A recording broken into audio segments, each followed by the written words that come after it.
Recent గా Indira Gandhi peace prize 2023 for disarmament and development, దీనికి సంబంధించి ఇద్దరికి జాయింట్ గా పీస్ ప్రైజ్ వచ్చింది. డానియల్ బేరెన్బోయమ్ మరియు అలీ అబూ అవాద్ ఇద్దరు కూడా పీస్ యాక్టివిస్ట్లే. ఇద్దరు కూడా పాలస్తీనా ఇజ్రాయెల్ మధ్య పీస్ కోసం ప్రయత్నం చేసిన వాళ్లే. డానియల్ బేరెన్బోయమ్ ఒక క్లాసికల్ పియానిస్ట్. ఆయన మ్యూజిక్ ద్వారా శాంతిని ప్రమోట్ చేస్తున్నారు. అదే విధంగా అలీ అబూ అవాద్ ఈయన బేసికల్ గా పాలస్తీనియనే.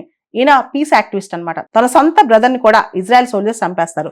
ఈయన కూడా ఇజ్రాయెల్ జైల్లో ఉంటాడు. ఈయన ఒక మాట అంటాడు, నేను చంపుకుంటూ పోతే చాలా మందిని చంపొచ్చు, కానీ నేను గాంధీ, మార్టిన్ లూథర్ కింగ్ ఇలా వీళ్ళ బిలీవర్ని.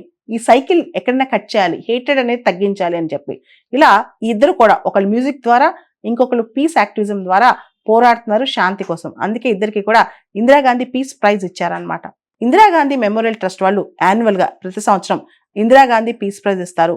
ఇది 1986 నుంచి స్టార్ట్ అయిందనమాట. ఇది ఎవరైతే ఇండివిజువల్స్, ఆర్గనైజేషన్స్, వ్యక్తులు కానీ సంస్థలు కానీ పీస్ కోసం, శాంతిని నెలకొల్పడానికి ప్రయత్నం చేస్తాయో, డిజార్మమెంట్ కోసమో డెవలప్మెంట్ కోసమో ప్రయత్నం చేస్తాయో వాళ్ళకి ఈ ప్రైజ్ ఇస్తారనమాట. దీనిలో క్యాష్ అవార్డు 2.5 మిలియన్ రూపీస్ ఉంటుంది అండ్ దానికి ఒక సైటేషన్ కూడా ఇస్తారనమాట.